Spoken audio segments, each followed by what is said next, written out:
Michael Day, legend of the estate agency industry, been in it since 1975, yet still cutting edge. What's your personal opinion on the self-employed model of estate agencies? You know, with Keller Williams, with EXP, they seem to be rife and all over it. Is it the hot topic? Talk to me.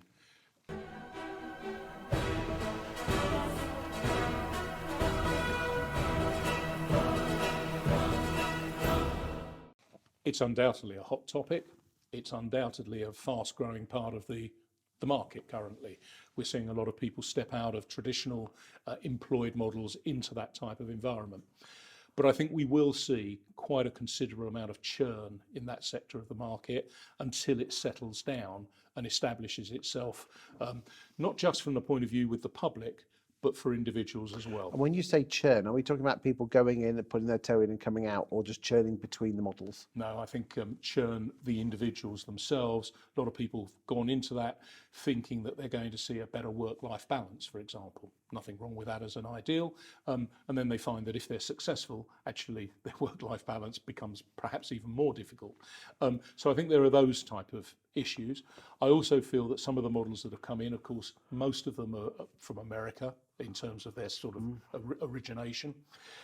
Their understanding of the market over here isn't so great.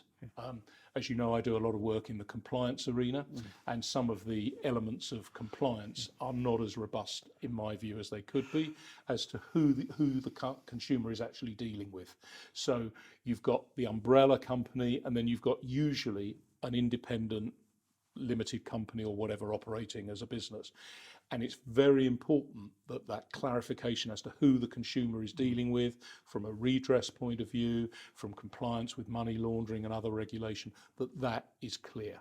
And that's evolving.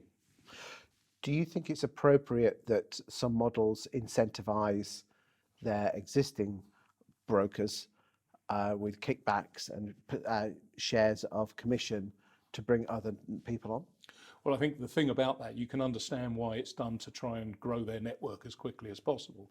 I think the downside that I see with it is that a lot of these guys are spending more time trying to find another person to come and join the organisation than they are actually out there farming and winning business and actually doing sales.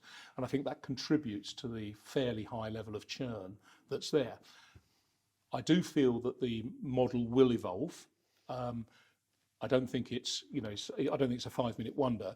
We saw 25 years ago the arrival of people like Century 21 into the UK, and they didn't last. And the franchise model really didn't work then. You could argue that it was partly down to the level of fees and whatever. We now have a very well established franchise model in the UK, lots of very successful franchise operations. I think the same will happen with the self-employed model. But I think we've got to go through over a few hurdles and some water under the bridge yet. If you were setting up a self-employed estate agency model today, how would you set it up? I think I wouldn't. Okay, I'll be perfectly honest, at this moment in time, it's not a model I would. But if I was looking to try and create that environment, I think it would be with a much, much closer control from the centre over some of the key elements. A lot of these guys are let loose and they're out there, and I'm not sure that there's sufficient checks and balances. What about, let's say I'm running an estate agency branch, a couple of branches, and I'm thinking a great way to grow is the self-employed model. What would your advice be to your agent clients then? Well, I think if you're starting from that position, so you've already got an established business, and we're seeing this, of course, happening as a way of growing, I think they're probably in a better starting position in some respects, because they've already probably got a track record of operating in the industry, the systems and processes and that in place that they can replicate. I think far harder to start on a remote-only model. But surely if you are setting up, a lot of people might do it just to try and save money. Is it a saving money exercise, this self-employed model? Not if it damages your reputation, it isn't. It's an extremely expensive model. So it's a bit like franchising. It's all very well getting people on board and whatever. That sounds great, particularly if you're not actually paying them. But of course, if they're not doing anything or whatever, that's potentially damaging your reputation. So I think these are some of the lessons that people might learn the hard way.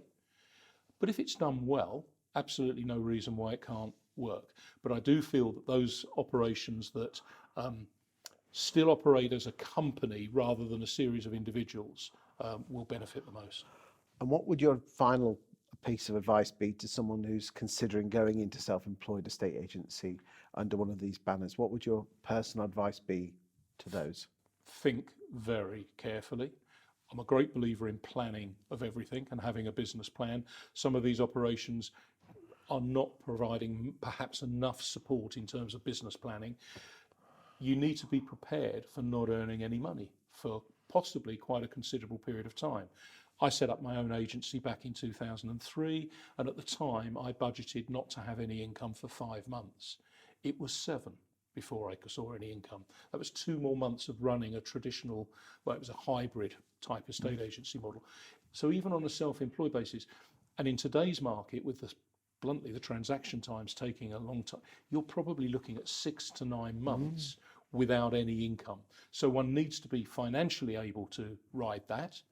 Plus, one needs to be able to go out and win the business. You might be a great estate agent, but you've still got to be able to start from scratch. You can't nick your former employer's database, not unless you want to end up in the courts. So somehow you've got to actually have a plan for going there Yes, and because doing there's it. plenty of people out there are great at converting the free val, but haven't generated their own vals for a few years because they've been too good at that converting. Absolutely. And I've seen so many golden boys and golden girls, especially golden boys, who've gone out there thinking, well, I'm a great estate agent. No, you're a great converter. You're not a great estate agent. And of course, in some businesses, they may have been a lister. So fine, they go out and list, but they're not actually used to selling property and seeing a sale through to completion. And in a self-employed type model, you're probably going to have to do the whole. So not only do you have to, you might be good at converting, but you need to go and get the val in the first place.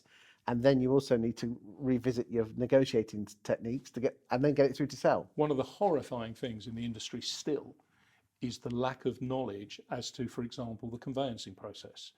I talk to a lot of negotiators and managers, and their understanding of that is weak. And that's why we're seeing at the moment with the stamp duty holiday and the huge increase in volumes, this misunderstanding between conveyancers and estate agents, partly because they don't understand each other's positions. It's both ways, but they don't understand each other's positions. And until we align some of those things, we will forever have that issue. Thank you for your time today, Michael. Cheers.